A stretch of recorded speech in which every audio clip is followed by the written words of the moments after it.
The alarms began as a distant rumble, a low metallic growl that vibrated through the corridors of Zeratheon Academy, the most dangerous learning institution in the Orion Spur. Every species felt the tremor. Every student froze. Every instructor panicked. Except one. Aaron Vale, the only human student on campus, sat cross-legged in the library, earbuds in, quietly studying for his xenobiology exam. The vibration made a few dust motes drift down from the ceiling. Aaron casually brushed them off his book. Then the academy-wide announcement blared.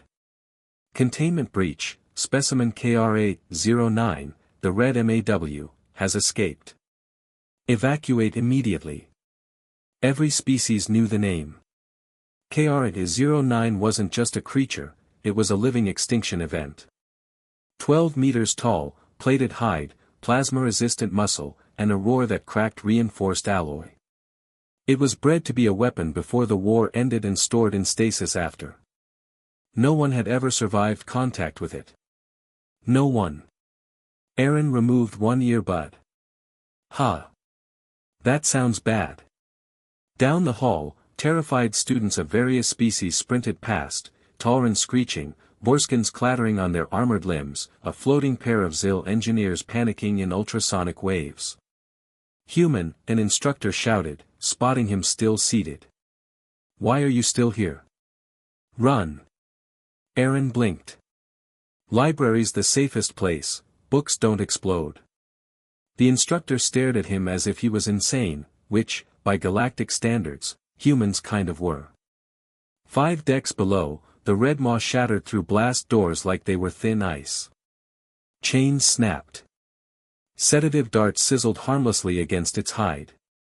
Its eyes burned like molten metal. Its claws tore trenches through steel flooring.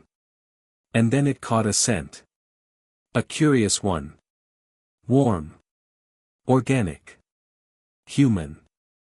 The creature snarled and turned, moving upward. Aaron finally stood when the tremors grew rhythmic, heavy, deliberate footsteps that shook the library floor. He peeked down the hall, muttering, "That's definitely getting closer." A group of panicked cadets rushed past him. "It's coming this way. Move." But then something strange caught their eyes. The red maw entered the hallway, massive, monstrous, fury incarnate, yet it slowed, sniffed the air, and focused entirely on Aaron. The other students screamed and scattered. Aaron stared back. The beast lowered its head. Hey. Aaron said, unsure. The red maw huffed warm air over him, its breath like a furnace. Then. It sat down. Everyone watching froze. The creature that annihilated battle squadrons, was sitting like an obedient guard dog.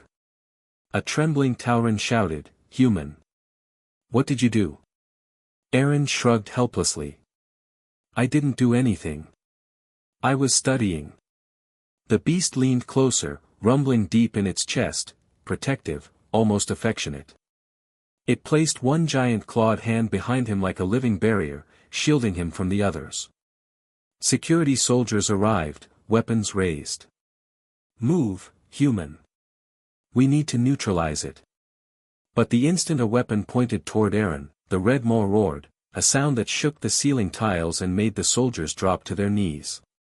The beast positioned its body fully between Aaron and the squad. Okay. Aaron shouted, "Hands up. Let's all take a breath.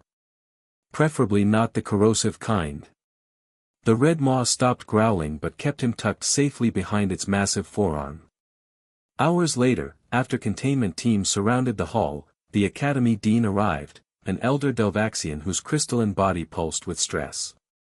"We have analyzed its behavior," she said slowly. "Human Aaron Vale, it seems you are the creature's imprint target." Aaron frowned. "It's what?" When KR-09 was first engineered, it was programmed to imprint on the first being that showed it calm, non-threatening behavior upon awakening. The dean looked incredulous. "You were studying." "Completely relaxed. It interpreted you as its parent." Every being in the hall stared at Aaron, slack-jawed. Aaron looked at the towering monster curled protectively behind him.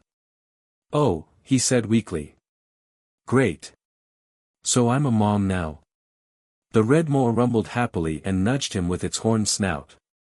After negotiations, security protocols, and a lot of panicked debate, the Academy had no choice but to assign the red maw as Aaron's official guardian unit.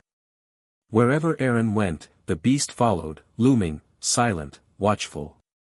In combat classes, no one dared spar with Aaron. In hallways, bullies took one look at the creature shadowing him and fainted.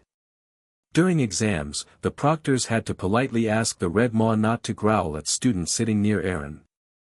And strangely, everyone was safer.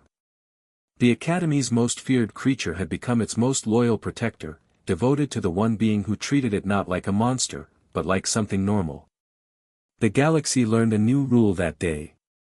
Never underestimate a human. Even the monsters won't.